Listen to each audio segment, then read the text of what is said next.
Bienvenue à Oman, un pays qui a su préserver son authenticité au cœur du Moyen-Orient. Situé au sud-est de la péninsule arabique et à seulement 7 heures d'avion de Paris, Oman est un pays aux paysages très variés. Entre les montagnes, les canyons, les déserts, les plages et les wadis aux eaux cristallines, cette destination assure un dépaysement total. Je vous propose de faire avec moi un voyage au cœur de l'histoire, entre modernité et charme des traditions. Dans un pays où sent une véritable douceur de vivre et une grande hospitalité. Oman est classé parmi les pays les plus sûrs et les plus stables du monde, ce qui en fait la destination idéale pour toutes les familles en quête d'aventure. Notre voyage démarre à Mascate, la capitale du pays. Bien qu'elle ne soit qu'à quelques centaines de kilomètres de Dubaï, Mascate offre un visage bien différent. Ici, pas de gratte-ciel. Mascate a encore des allures de village traditionnel. Il y règne dans la ville une véritable douceur de vivre. Pour commencer, je vous emmène à la découverte de la Grande Mosquée.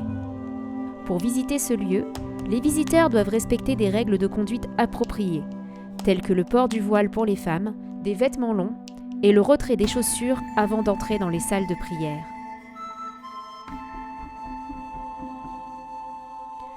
Financée et commandée par le sultan, la Grande Mosquée a été inaugurée en 2001.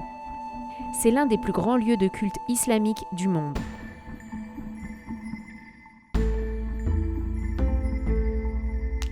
Elle peut recevoir jusqu'à 20 000 fidèles dans sa salle de prière principale.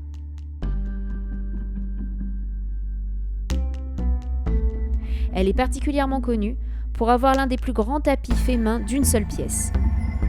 Il mesure 4000 m². Le lustre principal, quant à lui, pèse 8 tonnes et mesure 14 mètres de hauteur. Il doit son éclat aux 1122 ampoules qui le constituent.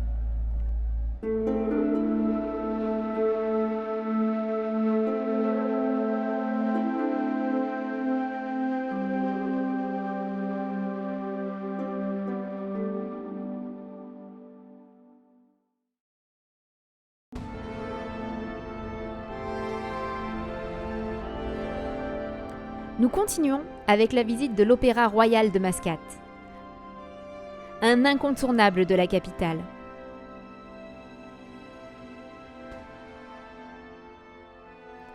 Ouvert en 2011, c'est un véritable chef-d'œuvre d'architecture.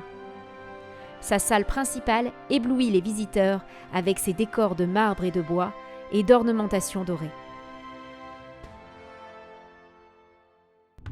Nous arrivons ensuite au souk de Moutra, un des plus vieux du monde arabe.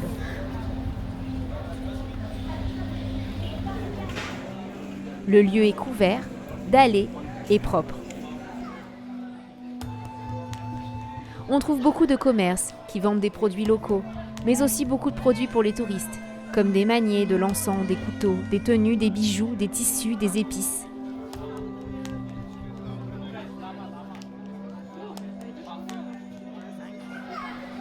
Le souk est très bruyant et l'encens dégage beaucoup d'odeur dans les ruelles. Ici, tout se marchande et on est sollicité tous les mètres. Les Omanais et les touristes se côtoient dans ce dédale. À quelques minutes à pied du souk, le marché aux poissons de Mascate est également connu sous le nom de Moutra Fish Market. C'est un endroit animé. Ici, la vente s'y fait à la criée, au milieu d'un brouhaha général. Le marché est ouvert tous les jours de la semaine, à l'exception du vendredi, jour réservé à la prière. Une des activités touristiques les plus populaires à Mascate est la croisière pour observer les dauphins.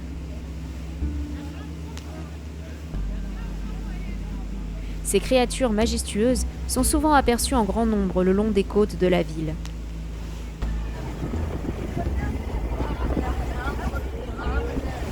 Lors de cette croisière, les visiteurs pourront également admirer les magnifiques vues sur la côte omanaise, avec ses montagnes, ses forts et ses plages de sable.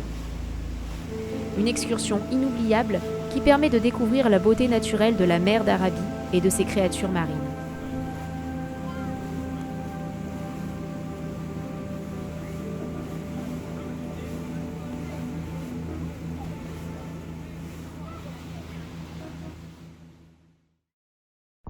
Après ces 2 premiers jours dans la capitale, nous reprenons la route.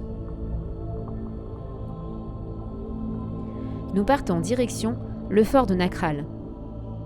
Les routes sont en excellent état, semblables à nos autoroutes françaises, mais gratuites. On roule à 120 km/h maximum sur les grandes routes.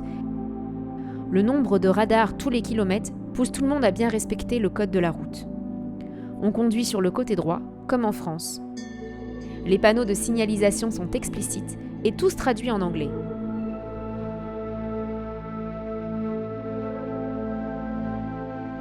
Le fort de Nakral se trouve à 1 heure de Mascate. Construit sur la colline rocheuse, sa forme épouse la structure de la roche qui lui sert de fondation.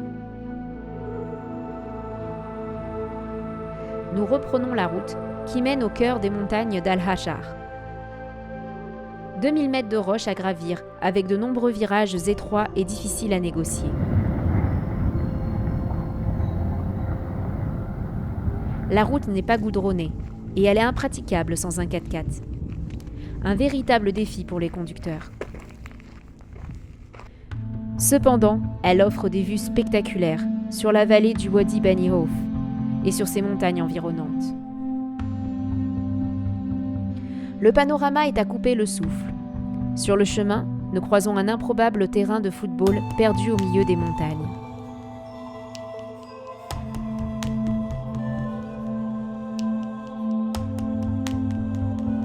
Arrivé à Biat Saïd, un village pittoresque d'Oman, situé à 950 mètres d'altitude, la magie des couleurs s'opère et nous offre un paysage aux allures de carte postale. Construit sur une petite colline et entouré de cultures de palmiers et de dattiers, ce village est constitué de maisons traditionnelles en pierre et en terre.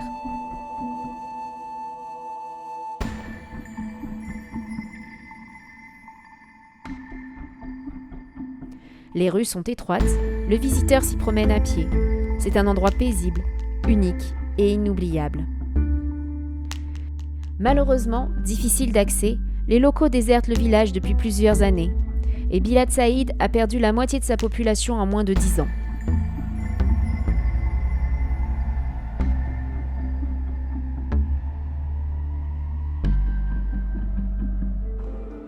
Nous reprenons notre route en direction de Nizwa. Le coucher du soleil nous offre un spectacle incroyable. Nous profitons au maximum de nos derniers moments dans les montagnes avant de rejoindre la ville.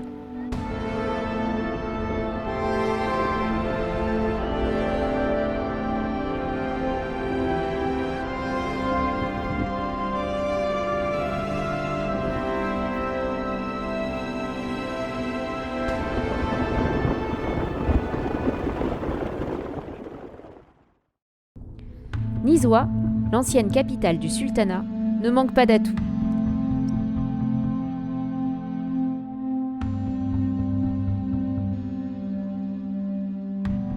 Son fort majestueux de couleur ocre est l'un des trésors architecturaux d'Oman.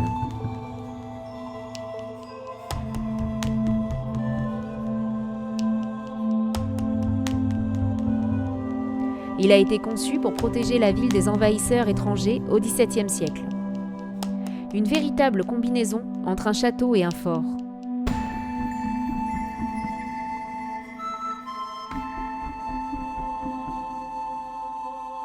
Sa tour de guet culmine à 24 mètres de hauteur et offre un panorama à 360 degrés sur la ville et sa mosquée.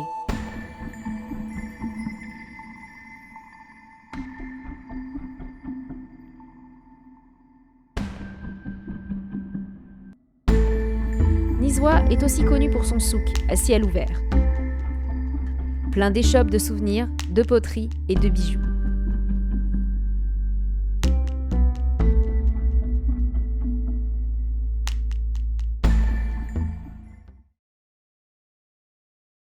Nous visitons les petits villages de la région, à commencer par Al-Amra.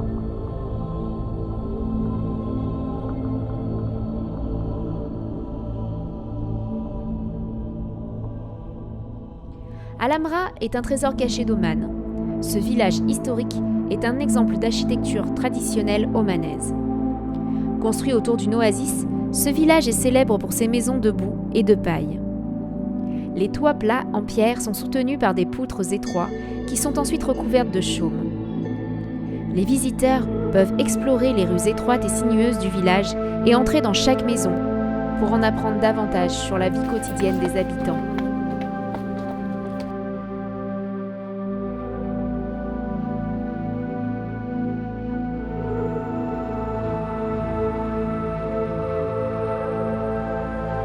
Au cœur du vieux hameau, une maison a été transformée en musée.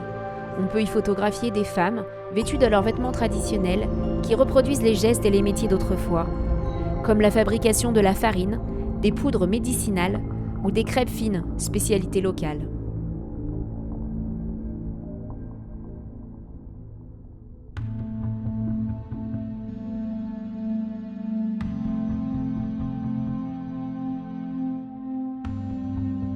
Misfat al-Abrihim est un village pittoresque situé à 40 km de la ville de Nizwa. Perché sur une colline, surplombant une magnifique vallée verdoyante, Misfat est considéré comme l'un des plus beaux villages d'Oman.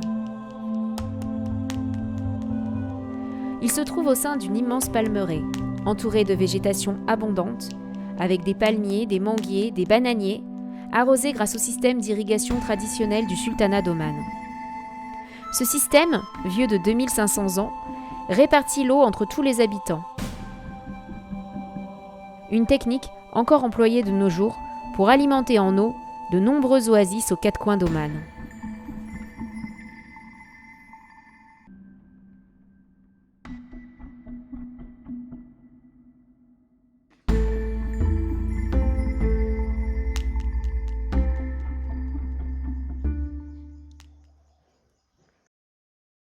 Birkat al-Mouz, l'un des plus célèbres villages en ruine d'Oman. On se promène dans les ruelles et on monte au point le plus haut du village pour admirer un très beau panorama.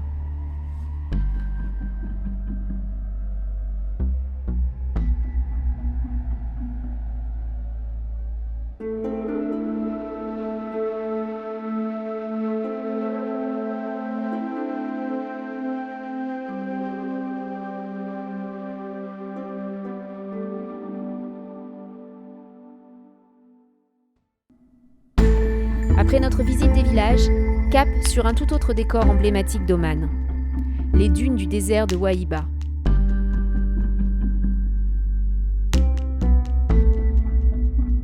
Ce désert constitue une partie du Rab al-Khali, la plus grande étendue continue de sable du monde.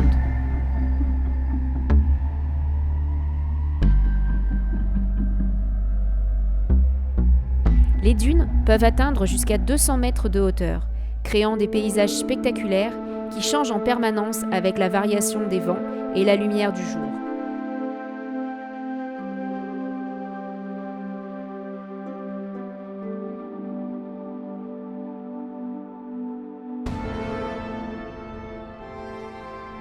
La plupart des voyageurs s'y aventurent en 4x4 et dorment dans des camps aménagés. C'est l'occasion de vivre des expériences inoubliables, comme la randonnée sur les dunes au coucher du soleil ou une balade à dos de dromadaire.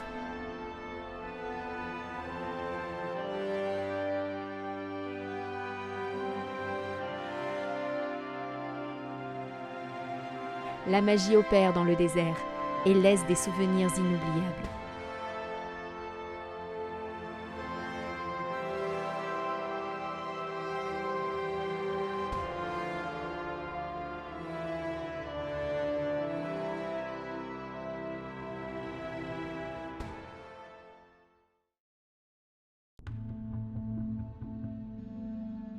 Nous reprenons la route en admirant la richesse architecturale des maisons omanaises.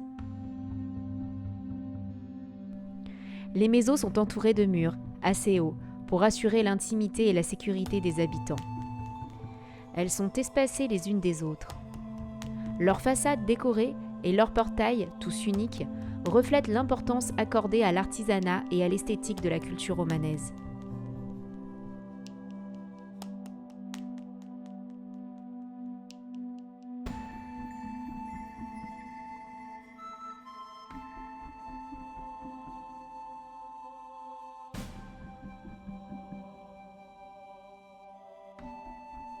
Nous arrivons au Wadi Bani Khalid, un oasis verdoyant entouré de montagnes. Ici, une tenue appropriée est demandée aux visiteurs. Pas de maillot de bain pour les femmes. Elles doivent porter des manches courtes et un short de bain. Les touristes et les locaux se côtoient pour se rafraîchir dans ces piscines naturelles. Le Wadi Bani Khalid est un véritable joyau naturel. L'eau est bonne et une multitude de petits poissons adaptés à la vie en eau douce y prospèrent depuis des années.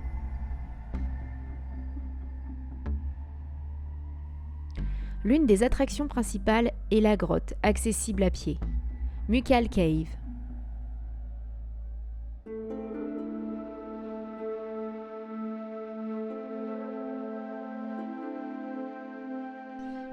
Après une courte randonnée aquatique, les visiteurs peuvent s'y aventurer et explorer ces passages étroits.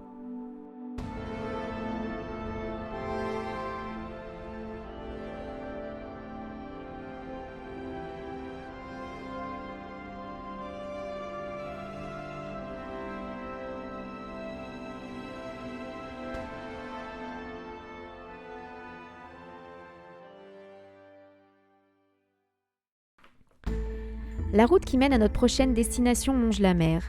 Il n'est pas rare de croiser toutes sortes d'animaux le long des routes, la chasse étant interdite à Oman. On croise beaucoup de chèvres, d'ânes, mais aussi des dromadaires.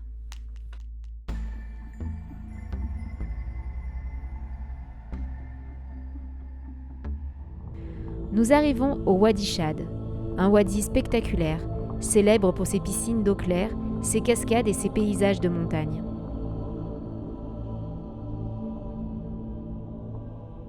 Un endroit idéal pour les randonneurs amoureux de la nature et les aventuriers en quête d'exploration. Après un tour rapide en barque, nous démarrons une promenade qui longe la rivière. Les rochers sont escarpés et les pentes abruptes. Le paysage est incroyable. L'eau des piscines naturelles est verte cristalline. Quelques visiteurs prennent le temps de s'y baigner.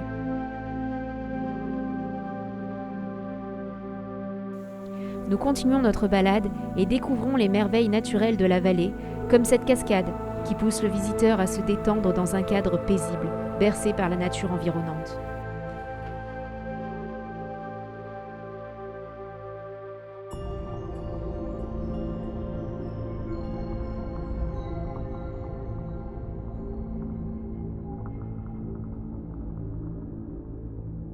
Après la première grande piscine naturelle, impossible d'aller plus loin. Une randonnée aquatique nous attend.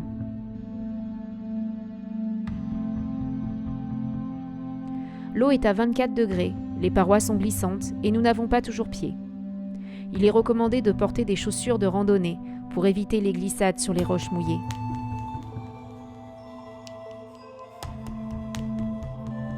Au bout de notre excursion, il faut s'engouffrer dans une faille assez étroite pour pouvoir admirer la cascade cachée dans la grotte.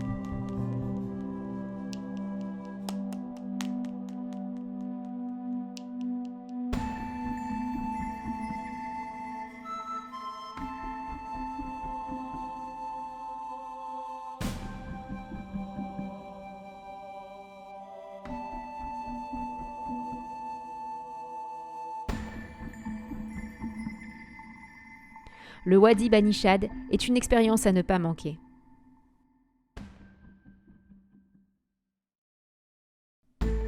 D'autres décors surprenants nous attendent encore à Oman, comme cette merveille en forme d'entonnoir avec ses eaux turquoises.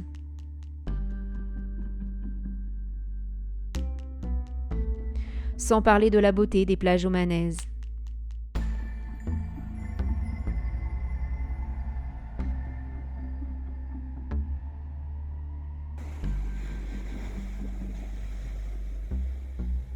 Notre séjour s'achève ici, avec des étoiles plein les yeux. Il est temps pour moi de vous dire au revoir. J'espère que ce petit reportage vous a plu. N'hésitez pas à vous abonner à ma chaîne pour en découvrir d'autres. À très bientôt.